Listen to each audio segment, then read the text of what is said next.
In today's video, I'm going to teach you how to activate your TurboTax online product for 2023.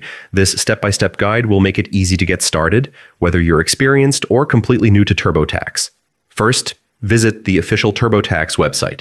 This is your hub for everything TurboTax related, from filing taxes online to exploring their various products and services. Take a moment to familiarize yourself with the homepage layout. Everything you need is just a click away.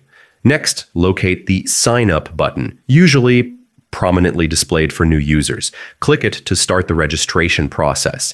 Creating an account ensures your data is saved securely and allows you to access your account from any device at any time.